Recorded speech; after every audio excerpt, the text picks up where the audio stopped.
新婚第二天大早5点多，天还没亮，婆婆就开始狂敲门。我一脚踹在老公屁股上，她去开门，婆婆进来就掀了我被子，吓得我吱哇乱叫。她把衣服丢我身上，脸很臭，人很凶，赶紧起来，我有话说。我人是惊魂未定的，老公是沉默的。客厅里，公公婆婆端坐在沙发上，犹如太上皇一般。我正要坐下，婆婆突然怒吼：“我让你坐了吗？长辈说话，小辈就得站着，真是一点家教都没有。”我看向已经坐下的老公，他立刻弹起身，默默站到我身边。小琪，你现在嫁进我们家，就是我们家的人，就得懂贤良淑德，要规矩有礼，要不然走出去，别人都是要骂我的。婆婆苦口婆心，婆婆口沫横飞，我听得一愣一愣的。可王书伟是入赘的啊？不是吧？不是吧？婆婆你不是忘了吧？嘿，朋友，不管你现在是在挤地铁、等咖啡，还是刚放下手头的事想偷个闲，别着急划走。今天的一夜故事刚好能填满你这几分钟的碎片时光。喜欢我的朋友，欢迎点击订阅分享。那我们故事开始。我叫田琪，毕业后忙于事业，32岁才终于相亲结的婚。老公很年轻，才27岁。其实我嫌他有点老，但我妈说年纪大点的成熟，找个太小的我还得伺候人家，指不定还要给人当妈。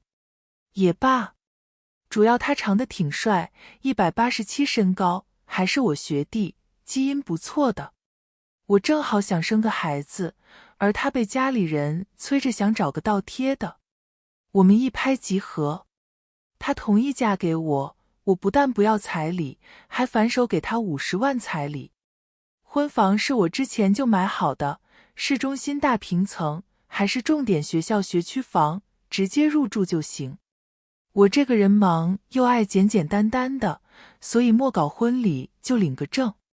王书伟家不干，他们说我们这边怎么样他们不管，但他们老家得办一场。这就无语了，没见过谁家上赶着嫁儿子的。不过没事，我配合。没成想他家是按照娶媳妇的规格去办，然后酒席我付钱。算了，不差这点。为了给王书伟面子，我莫澄清。毕竟他家亲戚我也不认识，以后应该也不会有什么往来，随他们的便。婚礼当天晚上是在王书伟家布置的新房里睡的。没成想这大早上的，天都没亮，婆婆就狂拍门。我把王书伟踹下床，让他去开的门。还以为出了什么事，结果婆婆冲进门，直接就掀我被子。新婚夜嘛，懂的都懂。王书伟又帅，我当然把控不住，所以被子底下一丝不挂，突然被掀开，当然吱哇乱叫。婆婆脸很臭，人很凶，直接吼我，真是臭不要脸的，赶紧起床，我有话跟你说。她出去了。王书伟像个小媳妇一样缩在门边，他妈刚才那样对我，他屁都莫放。这瞬间我知道只能靠自己。算了，自己花钱娶的媳妇还不是得宠着。我示意他拿衣服，本王要出去见识见识你母上能翻出什么花来。王书伟这小媳妇什么都好，就是太过于受气包。他兄弟把他介绍给我的时候，就跟我讲过，这男孩什么都好，就是性子弱，总是被他家里人欺负。特别是他那个妈，天天打电话喊他拿钱去补贴他那个黄毛弟弟。他毕业后年薪20多万，结果一毛莫存，还要被他妈喊去借高利贷。所以从一开始我就没指望他能为我出头。姐一向靠自己。我跟王书伟走进客厅，公婆已经端坐沙发，像个太上皇似的。他们那个黄毛儿子就坐在旁边，敲着二郎腿，笑嘻嘻地打量着我。昨天结婚的时候，他就跟他那帮朋友吹水，都说好吃不过饺子，好玩不过嫂子。你们等着，老子迟早告诉你们嫂子好不好玩。就是可惜了，嫂子都摸个妹妹什么的。声音还挺大，不知道是故意说给我听，还是说给王书伟听。反正王书伟整个晚上的脸都很阴沉。我倒是无所谓，生意人嘛，酒桌上多的是比这更难听的骚话。我让你做了吗？长辈说话，小辈就得站着，真是一点家教都没有。我才刚要坐下，婆婆突然怒吼。我看向已经坐下的王书伟，他立刻弹起身，默默地站到我的身旁。小琪，你现在嫁进我们家，就是我们家的人，就得懂贤良淑德，要规矩有礼，要不然走出去，别人都是要骂我的。婆婆苦口婆心，婆婆口沫横飞。我听得一愣一愣的，可是王书伟是入赘的啊。不是吧？不是吧？婆婆你不是忘了吧？那都是哄着你爸妈玩的。女人就是嫁鸡随鸡，嫁狗随狗，你嫁进我们家就是我们家的人，死了都是我们家的鬼，懂吗？这样，先打100万过来给耀祖买辆车。而且你当嫂子的，接下来就得为耀祖的婚事操持了。我们要求也不高，就在你们住的那个社区也给耀祖买个房子。婆婆这边口沫横飞，公公那头笑出一口大黄牙。所以我是什么很贱的大肥肉？他们说吃就吃，还要用这种吃定我的态度命令式的。我还是坐下了，翘起了二郎腿，后背往沙发上一靠，勾了勾手指。王书伟立刻会意，凑过来给我捏肩。你这是在做什么？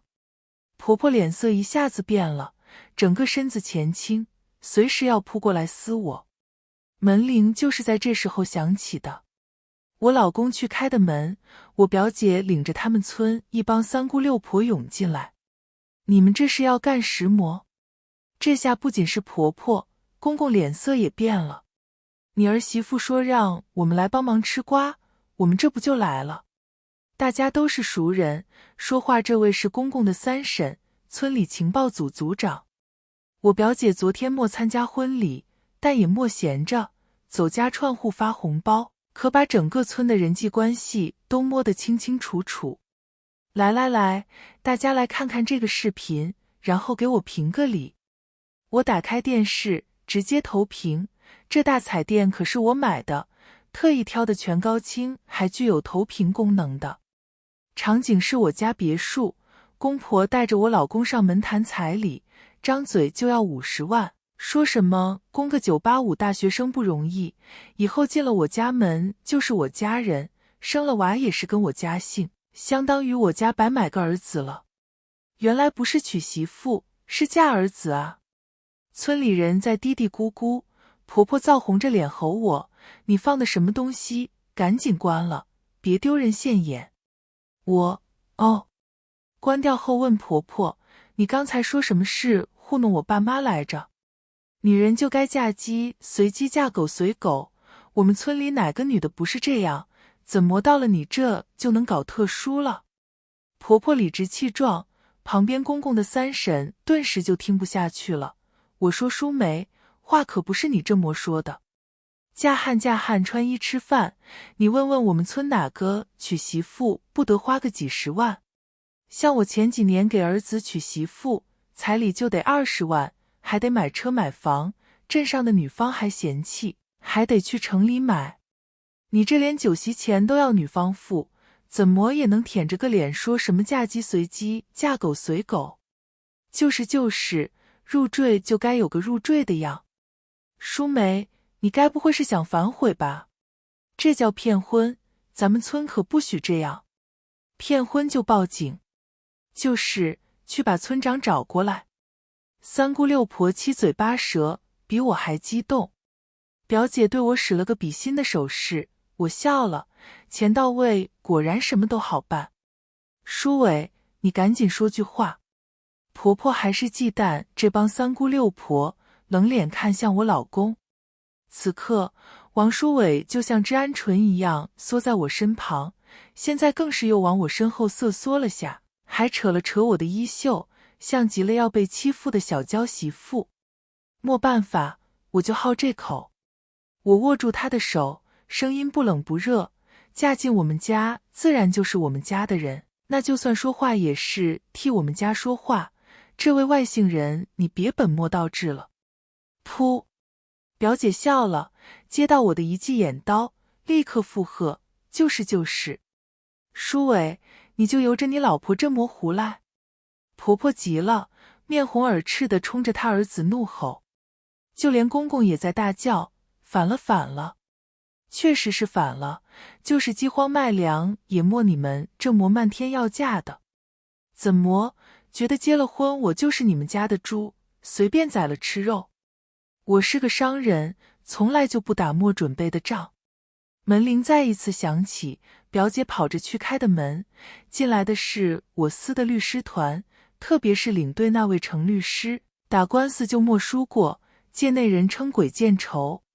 婚前协议书是他亲自起草的，现在就摆在众人跟前。怕婆婆听不懂，律师团还做了个 PPT， 投屏到电视机上，逐条逐条的讲解。这里是田女士的婚前财产公证书，其名下的所有产业，不管是婚前还是婚后收益，都将和王先生无关，以及王先生名下无任何资产，也承诺婚后会辞职，全力辅佐田女士做个贤内助。所以若是离婚，王先生将会净身出户。什么意思？你要辞职？那哥，你每年给家的28万还有没有？公婆还有小叔子顿时就急了。我说，你们别急，接下来还有。这是关于赡养双方父母条款，虽说法律并不强制夫妻必须要赡养对方父母，但鉴于王先生在婚后并无任何经济收入，田女士为维护夫妻感情，愿意以每年2万的额度补贴王先生父母。2万？你打发要饭的啊？小叔子还真说对了，我还真是打发要饭的。律师团没搭理他们，继续讲，由于王先生家人并没有什么信用度可言，所以田女士这里的彩礼补充条款有说明，若是王先生反悔，要求撤回入赘协议，彩礼钱双倍赔偿，并给予女方1000万的精神损失费。什么狗屁东西，我们没有签这个。公公最先跳脚。我笑了，不是你们签的，是我老公签的，反正责任人是他，你们不用怕。书伟，你是不是疯了？公公指着他鼻子怒骂，你是不是故意联合这女人想要逼死我们？王书伟莫说话，握紧我的手。我仰头看他，这货眼尾都红了，可怜楚楚的，让人恨不得按在床上狠狠地咬。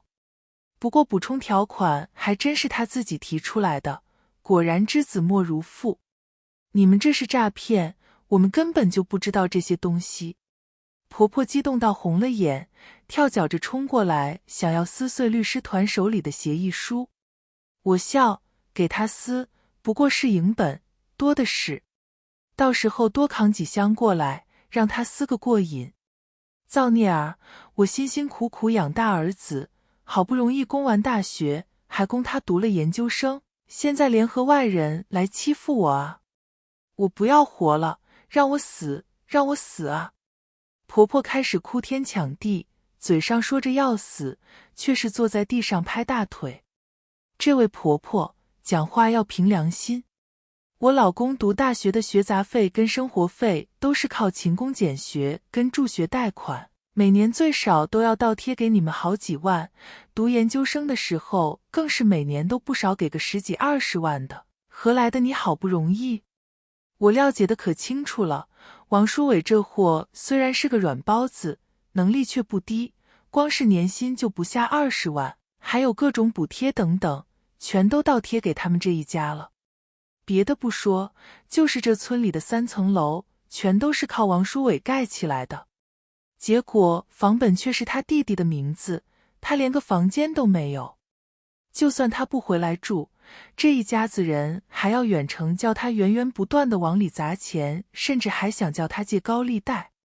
我不管，我儿子现在一年少说都能有20-30万，你50万就想买断，做梦！婆婆指着我鼻子怒吼，真是笑死！我是个商人，不血赚的买卖我会做吗？你那50万我们不要了，舒伟，你把这女人休了。婆婆见到我笑，更加愤怒，恨不得扑过来撕我。奈何律师团8-9个男人站在我这边，这阵仗太猛，他不敢动，只能冲着他儿子无能狂吠。这位老太太，我需要提醒你一下，违约的话不仅要双倍赔彩礼，还要赔偿田女士精神损失费1000万，总共1100万的赔偿费，你确定要赔吗？律师团果然给力，1100万唬住了老太婆。反正你那个协议不是我们签的，我们不认，舒伟，跟你老婆离婚。公公还硬气，律师团又讲了，是不是你们签的不要紧，我们只找王先生索要赔偿金。若是他赔不上，我们会向银行冻结他所有资产。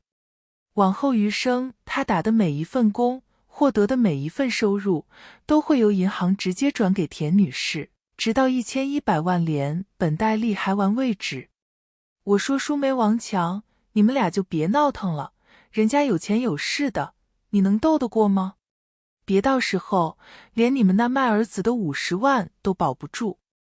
旁边公公他三婶直接笑出声，这就仿佛热油入水，直接沸腾了。三姑六婆，就是喽，好歹还有50万彩礼，不少了，别人家嫁女儿都没这么多，何况你这只是入赘。你们站着说话不腰疼，我们家舒伟一年能往家拿20-30万，50万算个屁。婆婆愤怒大吼，公公他三婶又笑了，现在觉得亏了，早干嘛去了。我之前，婆婆气到说不出了，或者是莫脸讲了，我来讲，她之前是打算想把我骗进门，然后再立规矩拿捏我。什么先给100万给这黄毛买车，还要给他买几千万的豪宅，啧，真是敢想。那你这是偷鸡不成蚀把米啊。可不是，原以为丢个孩子套个狼，莫想到孩子跟着狼跑了。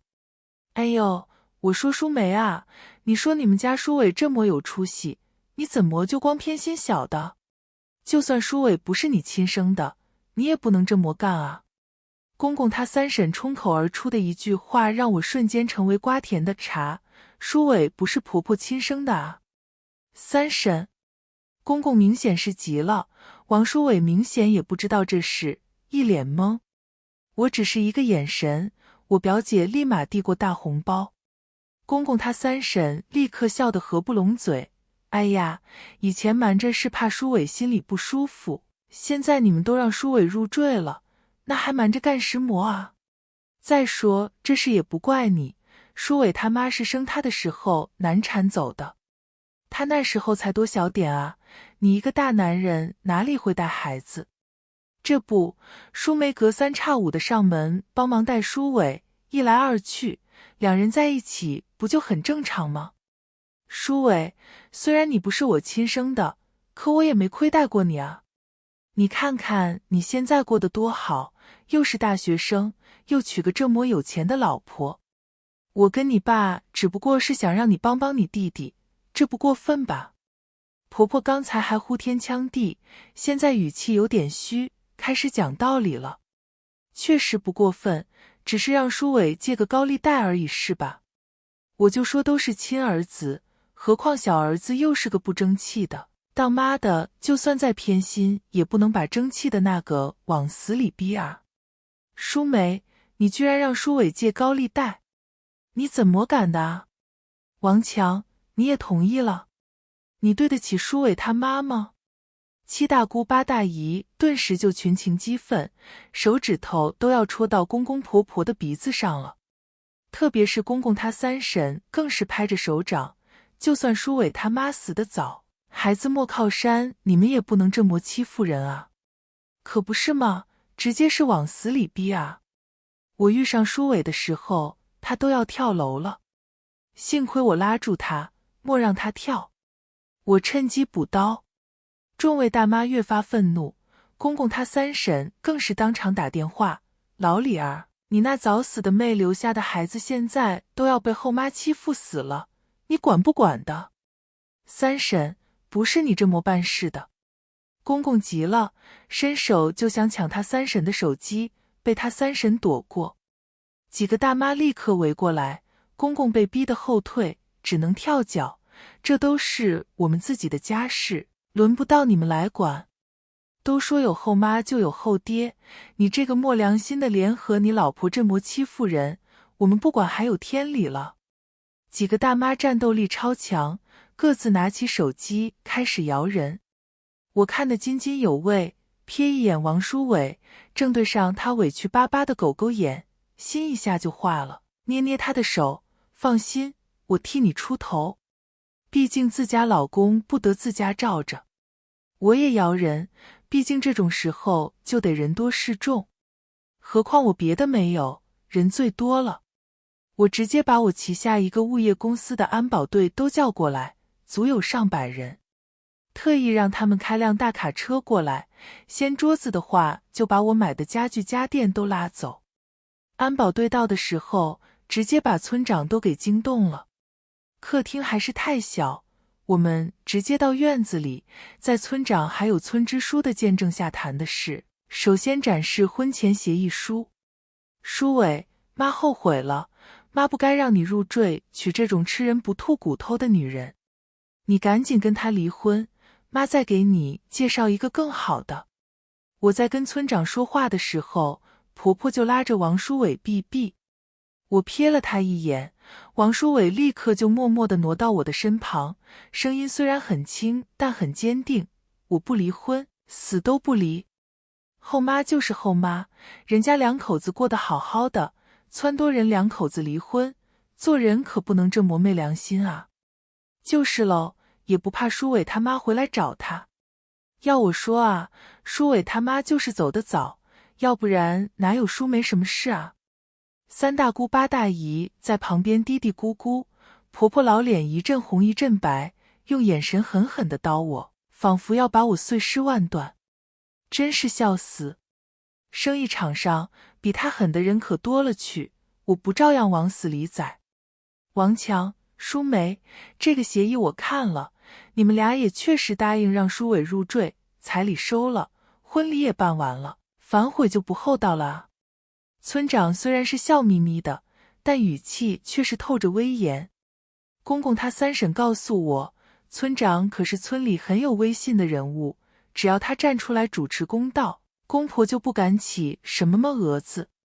可是村长，你看50万就买断我们家舒伟，那也太便宜他了。我们家舒伟一年就能赚20-30万呢，怎么也得让他多加点钱才行。公公婆婆果然莫像之前那样撒泼打滚，态度谦卑，一副好商量的语气。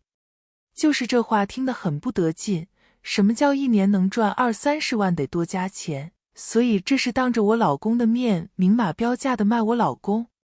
我瞄了下王书伟，他也正好看向我，眼尾泛红，可怜巴巴的像只待瘦的大狗狗。我能怎么办？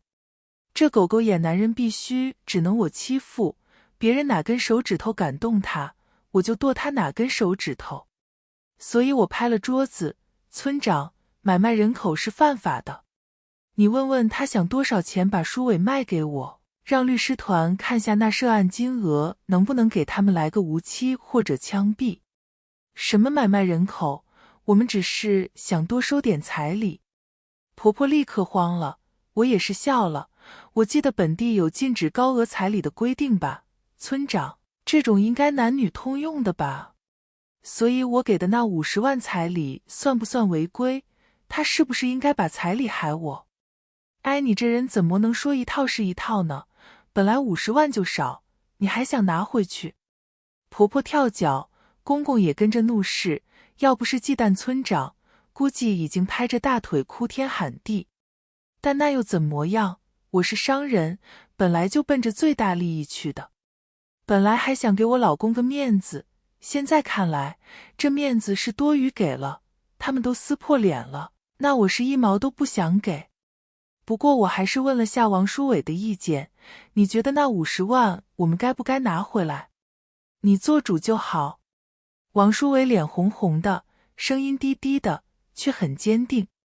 我顿时就笑了，这男人简直是个宝藏啊，那完还听话，简直就是我梦寐以求的贤内助。书伟，虽然我不是你亲妈，但你也该念着我一把屎一把尿的把你养到这么大，怎么能娶了媳妇就忘了娘，不但不帮你弟弟，还要把彩礼钱都要拿回去。婆婆开始抹眼泪卖惨，从王书伟刚出娘胎就死了妈，到她一个黄花大闺女是怎么看他们父子俩可怜，天天上门抱着王书伟挨家挨户的讨口奶，喝到王书伟上幼稚园被人打了，她背着弟弟去给王书伟出头。好你个蔡淑梅，你就是这么坑我外甥的是吧？公公他三婶摇的人到了，一进门就扯着嗓子怒吼，你要不是犯贱送上门，一把屎一把尿的哄着书伟喊你妈，你有什么资格嫁给王强，霸占我妹留下的家业？哥，你怎么过来了？公公立刻迎上去，陪笑着递过一根烟，有话好好说。怎么个好好说？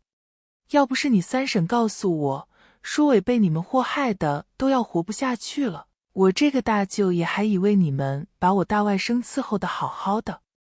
这个老李看着有点分量，见到村长也只是点头就算打招呼了。他视线最终落在王书伟身上，唇动了动，倒是莫说什么，而是看向婆婆，你继续说，我倒要听听你是怎么伺候我大外甥的。婆婆好像哑了，颤抖着唇，无助地看向公公。王书伟在我耳边小小声，那个老李我小时候见过好几次，他从来没跟我讲过话，只是过来给我爸钱，或者送很多东西，然后就走了。我从不知道他原来是我亲舅舅。老李10几年前就跟父母到国外了，这次是特地来参加书伟婚礼的。三婶就站在旁边，听到王书伟的话，凑过来嘀咕，你也别怪你大舅，你妈生你难产走了，他们难受着呢。主要是也不知道你爸妈会这么欺负你。别说他们了，我们也不知道啊。你那个后妈两面派，表面上看着对你还不错，又是供你读大学，又是供你读研究生的，谁晓得这么黑心逼你借高利贷。哥，这是说来话长，主要是书伟娶的这媳妇太不像样了，还签什么婚前协议，逼着我们书伟辞职给他洗衣做饭。你说书伟一个大男人，怎么能辞职在家伺候他一个女的？公公那边声音不小，直接倒打一耙也是绝了。我见大舅似乎还是挺在意我们家书伟，立刻起身迎过去，大舅你好，我是书伟老婆，你叫我小琪就好。关于那个婚前协议，婚前协议是我逼着我老婆签的。王书伟突然打断我的话，直视着他们所有人，那里面的每一条协议全都是我自己提出来，并咨询过律师，确定是受法律保护后才签的字。你读个研究生出来，就只想给你老婆洗衣做饭？大舅表示很不理解，公公更是，你这是丢人。其实我根本就不想读什么研究生，更不想赚什么钱。因为我赚再多的钱也都是给我弟的，还不如给我老婆洗衣做饭，起码她会养我，还愿意给我钱花。王书伟掏出手机，很得意，这是我老婆送我的遥遥领先，你们见过吗？大舅唇角抽了抽，公公那张老脸更是扭曲到极致，我就没见过你这么不要脸的，吃软饭你还很得意。我吃软饭怎么了？你们不也是吃我软饭？这房子我盖的，里面的装修都是我花钱搞的，就连家具家电那些也都是我老婆买的。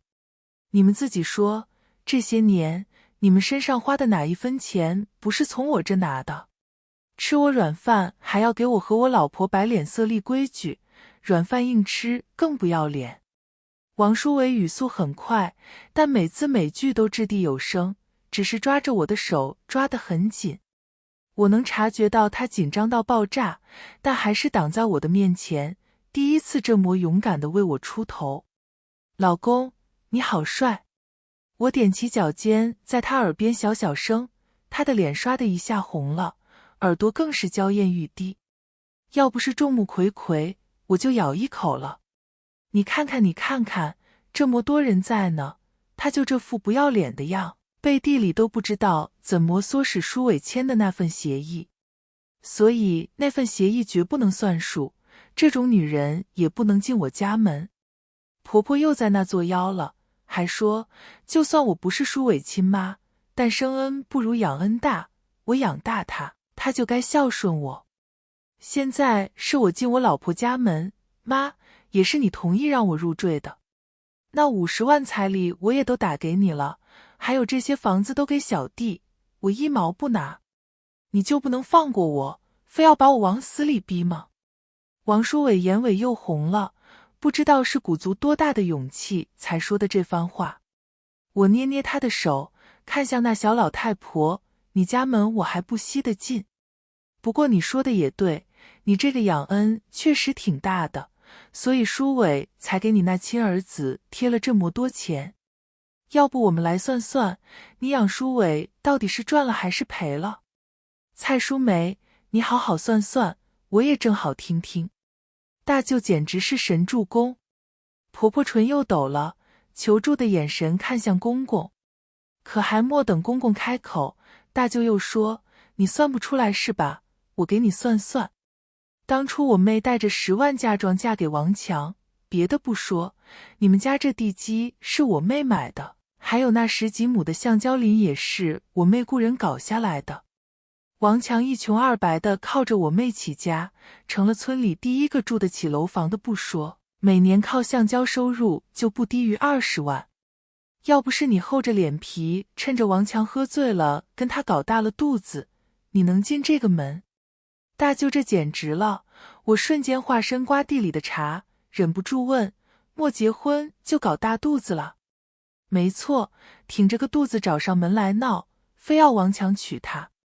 为此我还把王强打了一毒，舒伟那时候才刚2个多月，嗷嗷的哭，又只认蔡淑梅，我也只能同意让她进门。大舅真是溜了。婆婆老脸红一阵白一阵，还不敢对回去。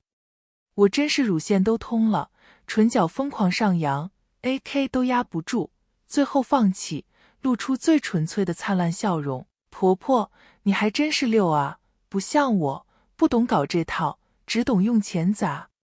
老婆，你没钱我也愿意入赘。王书伟红着脸应了一句。他真的，我哭死。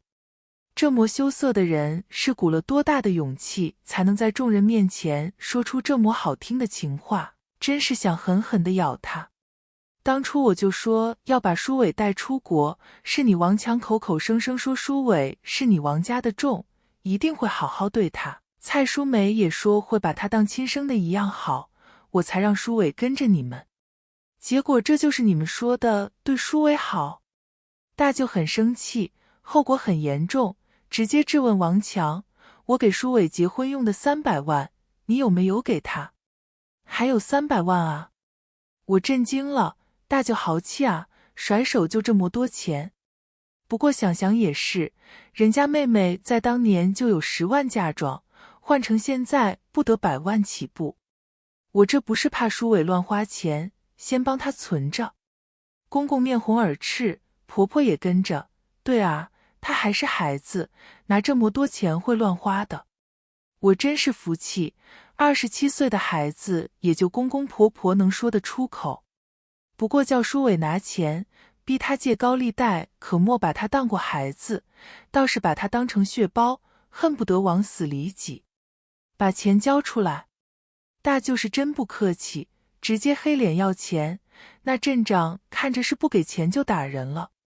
我拉着老公往后退了一步，商人动嘴不动手，看到人家动手，立马站到危险区之外，化身吃瓜的茶。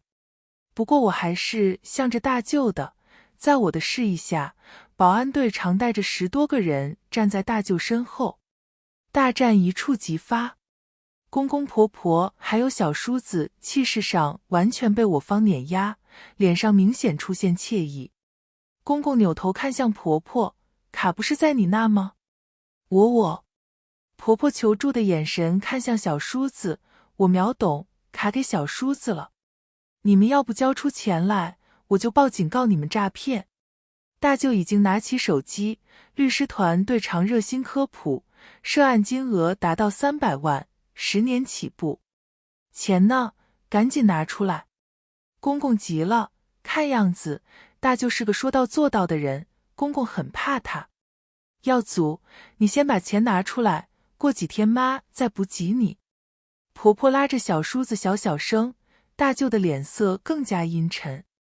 我表姐，明明是人家亲舅舅给外甥的大红包，转手就给亲儿子，不愧是后妈，这心都黑完了。快点啊，把卡拿出来。婆婆扯了下小叔子的手，明显是急了。钱没了。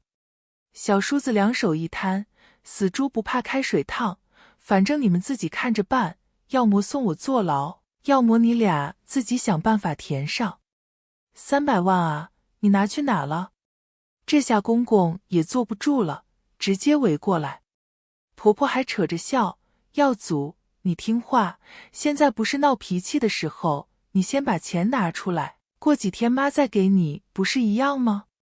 我只能说婆婆挺富裕，随手一甩就是300万。奈何耀祖就是不听话，我都说了，钱没了，你是听不懂人话啊。钱哪去了？公公赶紧追问。耀祖，当然是花了，不就才300万，我随便抽几张卡，再请朋友吃饭，还给小美买了点首饰就没了。我妈不是讲了吗？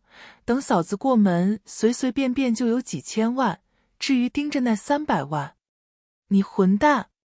公公扬起手，被婆婆生生按住。耀祖他只是贪玩，再说了，我们也没跟他讲这钱要拿回来，要怪就怪我。要不然报警好了，把我抓进去，让我死在里头都行。舒伟，你说你是不是要报警抓你妈？婆婆直接质问王舒伟，我直接就挡在王舒伟面前。现在要报警抓你的人是大舅，又不是舒伟，你问舒伟有什么用？就算舒伟说不计较，大舅就能既往不咎了吗？我说着看向大舅，您说对吧？110吗？我要报警，这里有人骗我300万。大舅还是溜的，根本不废话。大哥，事情不是这么办的，这样，你给我们俩公婆几天时间，我们肯定把钱还给你。公公急了，婆婆也急了，冲着王舒伟怒吼，我就算不是你亲妈也养你这么多年，你真要眼睁睁地看着我去坐牢？这是想拿我老公当磨心？舒伟，你去车上等我。我命令式的口吻，王舒伟望着我眼尾红红的，我捏捏他的脸，听话。他走了，真的走了，头也不回，仿佛下定了某种决心。即便婆婆在那无助的哀嚎，舒伟儿，妈再怎么不对也养了你20多年啊，你这个女人简直就是个扫把星，一进门就家宅不宁。婆婆指着我的鼻子怒骂，我笑了，是，您是福星光宗耀祖。说着看向大舅，我这律师团打官司还是挺在行的，大舅您要是有需求的话随便用。你这贱婢怎么敢的？婆婆突然扬起手就朝我连甩。但我有钱人啊，能被人甩巴掌还要不要混了，那帮安保人员不得下岗啊。所以婆婆的巴掌还没挨到我脸上，就被我身旁的保镖一个倒扣按在地上。啊，杀人了！婆婆发出凄厉的惨叫。我揉了揉耳朵，是不是杀人大家都在这看着呢？这么鬼哭狼嚎的，丢人不丢人？虽然但是名义上都是亲家，我蹲在婆婆跟前，笑吟吟地看着他，你说你怎么这么蠢？若是不那么贪，不欺负我老公，我也不至于当着那么多人的面欺负你。我打个响指，安保人员立刻围过来，现在需要他们的时候到了。这3层楼的家具家电都是我买的，装修都是我老公的钱搞的，总之能搬走就搬走，能砸就给我砸了。30多名安保人员鱼贯而入，公公跟小叔子根本不敢拦。至于婆婆，被按在地上只能狂吠，你这个贱人，迟早被天收，这些都是我的，你是在抢劫，我要报警抓你，舒伟跟你离婚，你个井号人民币100分号。话是越骂越脏。周围看热闹的还有孩子，我直接用纸巾塞住了他的嘴。这下安静了。一起身，发现大舅在盯着我看，还怪不好意思的。我摸了摸鼻子，接下来好像没我跟我老公的事了，大舅您请便，当然需要帮忙的话尽管找我。溜了。当然溜之前，我给大舅留了我的联系方式。走的时候，婆婆还在呜呜呜，公公跟小叔子倒是默吭声，估计是无语死了吧。王书伟就坐在车里等我，乖巧且安静。我坐进去的时候，他抬眸看向我，眼尾泛红，委委屈屈的，像是被抛弃的小狗狗，眼巴巴的等着主人安慰。没事，你还有我。我捏了捏他的脸，跟他保证，除了在床上，我绝对不会欺负你。王书伟脸红红的，耳朵也红红的。要不是司机在场，我直接就扑过去，狠狠地欺负他。我们直接回家，结果车才刚到镇上，大舅的电话就来了，外甥媳妇儿，你跟舒伟回来分个家吧。这边有10多亩的橡胶林，还有600多平的宅基地，都是你跟舒伟的。我律师不是在吗？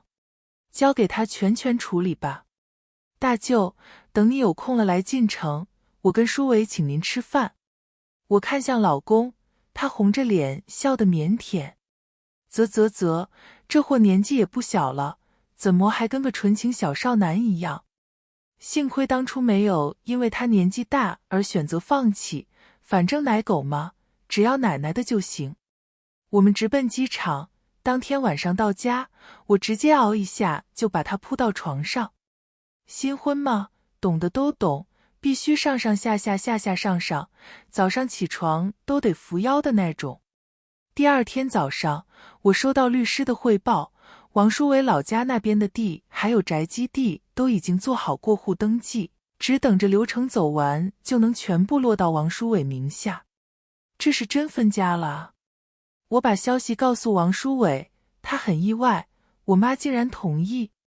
当时我表姐还在场的，我一问，他直接把视频发过来了，还发了段语音。表姐夫那个大舅是个人物啊，不知道给谁打了电话，来了一伙西装暴徒，直接把你公公跟婆婆还有那个小叔子按地上了，还说要卸了他们胳膊，还要把那个小叔子阉了，吓得他们嗷嗷的叫，屁话都不敢说，就直接签分家协议了。你这大舅是个人物啊！我把手机拿给王书伟看，他更不敢置信了，我居然有个这么厉害的舅舅。可不是，这样我就有点担心了，万一我把你欺负得狠了，你跟大舅告状怎么办？我打量着他裸露的肌肤上那些暧昧的痕迹，笑得不怀好意。果不其然，这货不光脸红，白皙的脖子还有锁骨都跟着染上诱人的红晕。我嗷一下又扑过去。再见到大舅是当天的下午，我跟王书伟去机场接机，不光大舅来了，王书伟的外公外婆也来了。3个人齐刷刷出现在我跟王书伟面前，我们俩都傻眼了。我是真没想到，都婚后了还要再正式见一遍男方长辈。我当场联系的我爸妈，订的本地一家超5星级海鲜酒店，我爸还带来上好的茅台。为了欢迎王书伟的外公外婆还有大舅到来，我们家规格是高的，人是客气的。我爸举起杯，来来来，让我们做长辈的一起祝福他们小两口和和美美，早点生个大胖娃。简直尴尬到脚抠地。我说老爸，能不能不要不分场合、不分地点的就催生？反正外公外婆是笑得合不拢嘴，老头说这样的话就是抱曾孙，四代同堂了。说完眼睛就红了，老太太更是抹起眼泪，声音哽咽，如果我女儿还在就好了，肯定高兴坏了。妈，我妹在天上都看着呢，你别又难受了。大舅又是递纸巾，又是拍背的。老爷子红着眼睛倒是莫说话，一时间氛围有点凝重。我是个生意人，自然是不能让场面冷了，赶紧举起酒杯，来来来，我们干一杯，致敬没有在场的婆婆，我要感谢她给我生出那么好的老公，要不然我可能要打一辈子光棍了。噗！我妈差点就喷了，小小声嘀咕，也不知道是谁嫌人家年纪大。她就坐在我旁边，小声是够小声了，坐在我右手边的王书伟还是看过来，我顿时有点心虚。我妈说的是我爸，你可千万别误会了。幸好王书伟莫在意。我瞪了我妈一眼，小小声，敢离间我夫妻感情，小心我不让你有孙抱。我妈立刻做了个嘴上拉链的动作，而那边外婆已经抹完泪，颤悠悠地从包里掏出个锦盒递给我，孙媳妇儿，我这也没准备，你看看喜不喜欢，喜欢就带着。我打开一看，翡翠手镯，帝王绿。我妈惊呼，眼睛都瞪直了，这成色，这水头，不下1000万吧？我妈前段时间在拍卖会上3800多万买下的，当时就说要留给舒伟娶老婆的时候用，这不，特意带过来的。大舅看看我，又看看王舒伟，似乎犹豫了下，还是讲了，外甥媳妇，我看得出来你对舒伟还是很上心的，但是入赘这个事，我觉得我们还能再商量商量。没得商量。王舒伟斩钉截铁，我就是要入赘的。饭桌上的气氛一时间僵住，我拿着锦盒还也不是，不还也不是，最后还是默默地放到桌上。舒伟，这事其实也怪我们没有提前跟你说清楚，主要是你爸跟你那个后妈太会伪装了，再加上你一贯优秀，我们就以为你在这边过得很好，所以都没怎么关心你。大舅满脸都是愧疚，那边外公从包里拿出一份又一份的当，舒伟儿，外公把原本要给你妈的东西都带过来了，价值怎么也有几个亿，你真不用委屈入赘，咱家也是有家底的。看出来了，这是场鸿门宴。我跟我爸他们交换了个眼神，都默契地选择沉默。这种时候，当然看王舒伟的选择。他如果毁约，那就离婚。我是个生意人，最讨厌的就是那种都签了合同还要毁约的人。你们可以不把这些东西给我，也可以不认我，总之别想打消我入赘的念头。我说了，我是自愿入赘田家的，不是因为没钱，更不是因为我爸他们，而是我爱我老婆。我从大学的时候就喜欢她，一直喜欢了9年，从来莫敢想能跟她在一起。现在好不容易能跟她在一起，别管是谁都别想拆散我们。王舒伟那么坚定地说出的话惊呆我，顾不得那么多人在场，我冲口而出，你喜欢我9年？不是，大哥，你今年27岁，那18岁就开始暗恋了。我那时候刚上大学，去学校报到的时候，你正好从学校里走出来，视线落在我身上，还对我笑了一下。我当时就对你一见钟情了，后来才知道你是读研的学姐。王舒伟脸又红了，主要是我妈在旁边笑得太3八了点。我反正不能笑得太嘚瑟，毕竟人家长辈都在呢，怪不得他那兄弟挖空心思要把他介绍给我，感情是被收买了。这货还主动说要入赘，甚至主动说毁约要倒赔1000万，都是蓄谋已久啊。我们只是提议，主要看你意思。老爷子主动退让，老太太也跟着点头。是儿，乖孙你别太激动，我们不是来拆散你跟孙媳妇的，我们就是怕你委屈了。我不委屈，我老婆对我很好。王书伟说着，突然握紧我的手，语气很坚定。所以你们不要老是觉得我入赘是吃亏了，其实是我占便宜了。毕竟以我老婆的条件，什么样的男人找不到，我运气好才轮到我。噗！我妈正在喝水，直接喷了。我有点不好意思，扯了扯王书伟，够了够了，再说就有点夸张了。其实我们也能看得出来，孙媳妇对你很好。只是我们老一辈人总是有点膈应，不过你高兴才是最重要的。这些东西说了给你就是你的，你留着也好，交给孙媳妇打理也好，或者交给我曾孙也行，总归是我们做长辈的对你们小家的祝福，可不能不收。老爷子这话说得挺走心的，老太太就在旁边抹眼泪，哭里带着笑。大舅倒是挺满意王书伟这表现的，举起酒杯来，大舅我敬你是个爷们，不错，有担当。不只是他，我也很满意我老公。